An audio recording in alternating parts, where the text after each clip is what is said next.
Hi friends, weekend என்னோட கண்ணு வந்து அப்படியே வீங்கி ரெட் ஆயிடுச்சு.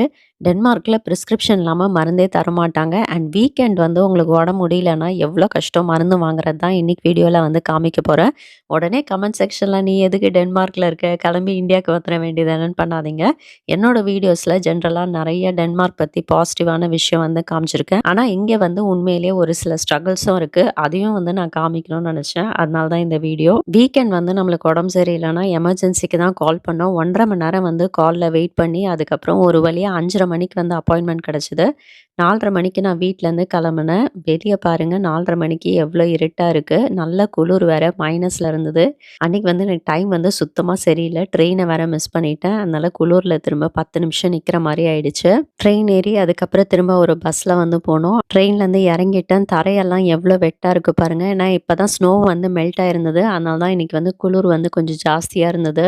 அடுத்து பஸ் ஸ்டாப்ல போய் ஒரு 6 மினிட்ஸ் வெயிட் பண்ற மாரி இருந்தது. அதுக்கப்புறம் பஸ்ல போயிட்டு ஹாஸ்பிட்டல் போய் ரீச் ஆயிட்டேன். எல்லா ஹாஸ்பிட்டல்லயும் வந்து என்ட்ரன்ஸ்லயே வந்து எமர்ஜென்சிக்கு போர்டு வச்சிருப்பாங்க. என்ன டைரக்ஷன் சொல்லி நம்ம ஸ்ட்ரெயிட்டா வந்து அங்க போயிடலாம். எமர்ஜென்சிக்கு போன உடனே எல்லாம் வந்து பார்க்க மாட்டாங்க. ரொம்ப சீரியஸான கண்டிஷன்னா தான் உடனே பார்ப்பாங்க.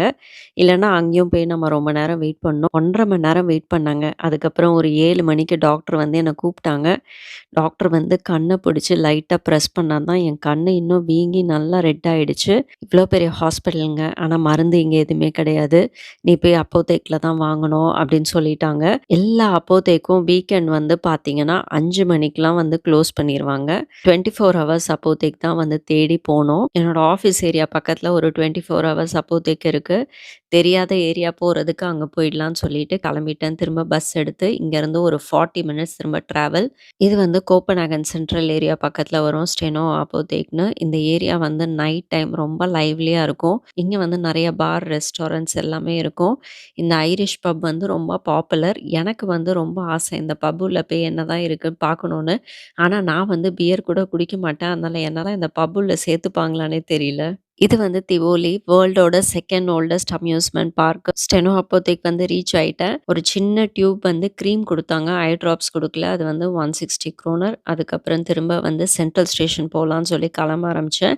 இந்த குளிர கூட சமாளிச்சிரலாம். ஆனா இந்த காத்து இருக்கு பார்த்தீங்களா? இதுதான் வந்து நம்மளுக்கு உயிரே போயிடும். குளிர் ரொம்ப ஜாஸ்தியா தெரியும்.